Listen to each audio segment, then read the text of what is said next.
Hello, my friends, and welcome to this part of our writing course into which we are going to discuss punctuation marks, go through them one by one, and know how to use them in order to make our pieces of writing, whether they are paragraphs, essays, articles, or any other type of pieces of writing, professional. As you see here, my friends, I have divided this course into two parts. The first part starts from the period till the quotation marks, while the second part is going to start from the braces and ends at the double dagger.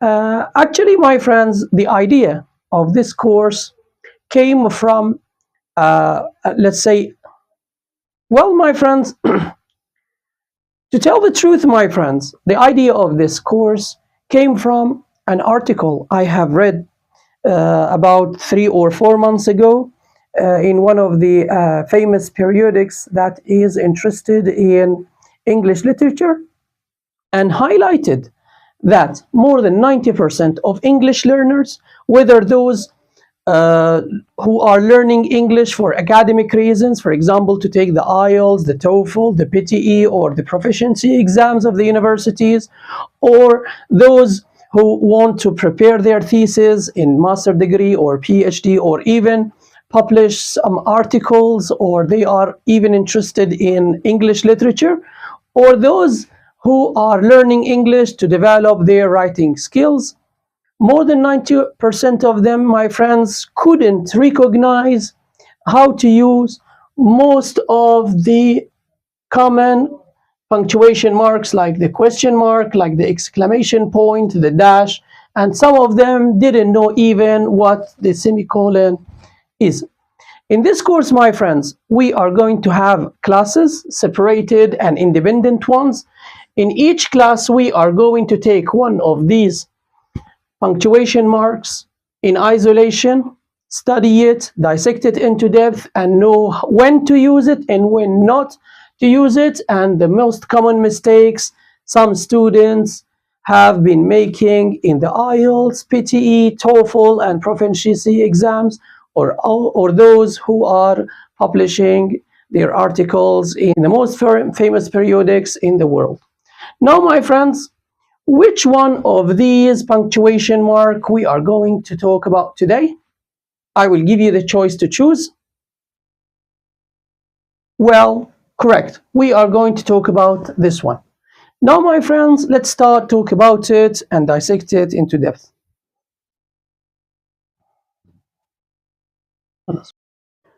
Now, my friends, let's talk about the quotation mark, which are also called the quotes or the inverted commas. We use them in direct quotation or direct speech, my friends.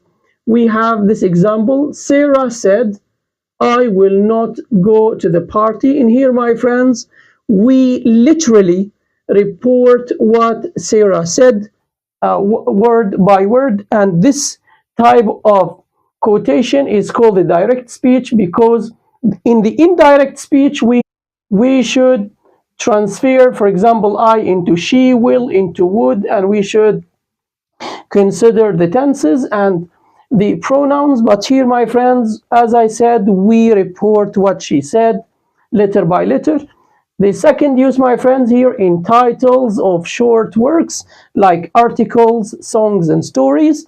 In here, my friends, let me read the example for you.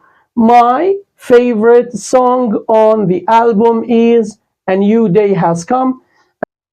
And of course, my friends, this song is for Celine Dion, who is the best singer in the world. And now here, the second example. Have you read Shakespeare's play, The Tempest?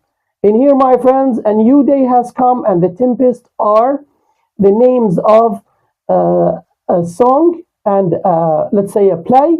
That's why we isolated them with quotation mark.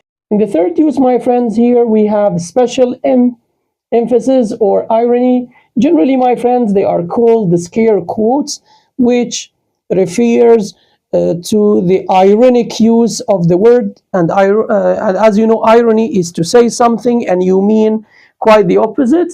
In here, my friends, let me read the example. The restaurant claimed to offer fresh seafood. In here, my friend, we say fresh seafood in when we read the sentence because we want to say indirectly that the restaurant lied to us and told us that the seafood was fresh and it wasn't. And the second one here, my friends, can you believe her? She has just called my Ferrari a turtle. A turtle.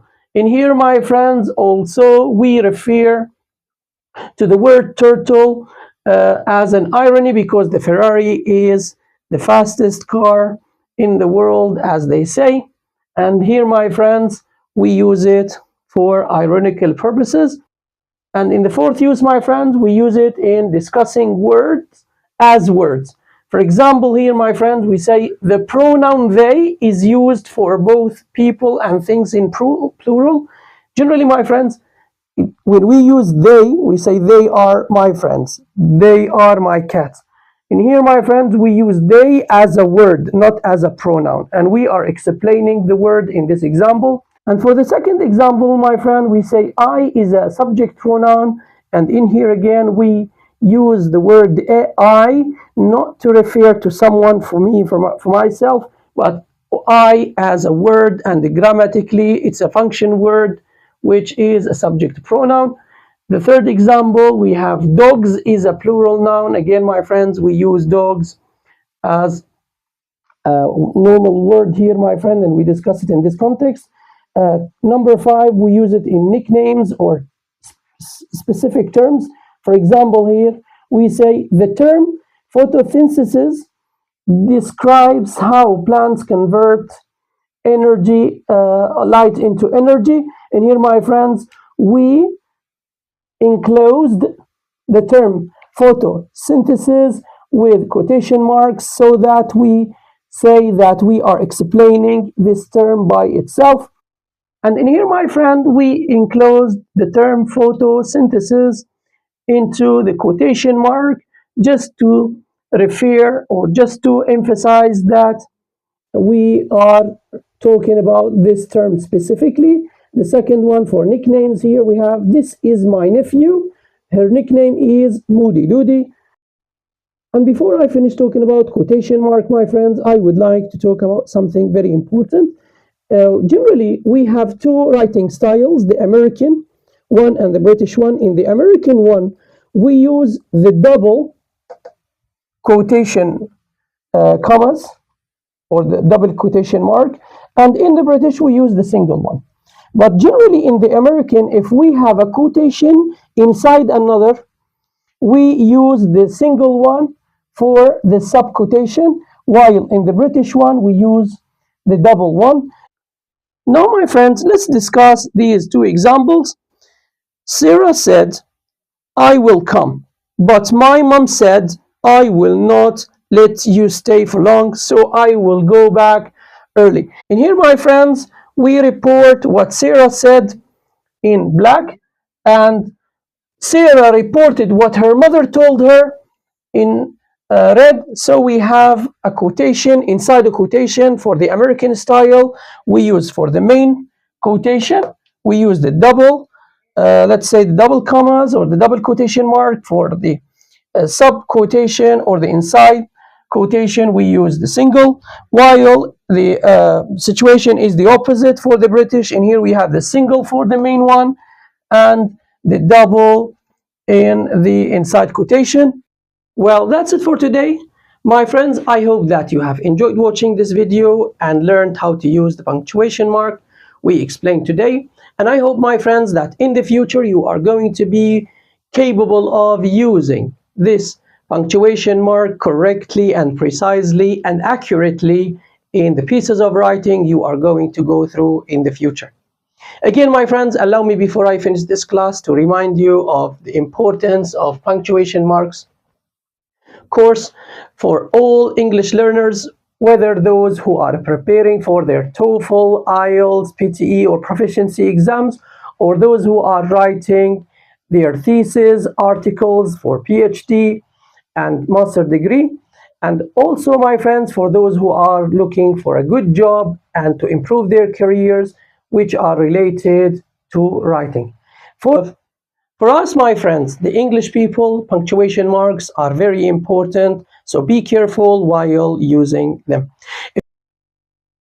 So, my friends, if you haven't understood one of the points or one of the uses of the punctuation mark we have talked about today, please try to play this video again and try to play some Kahoot games which are going to be related to the same punctuation mark.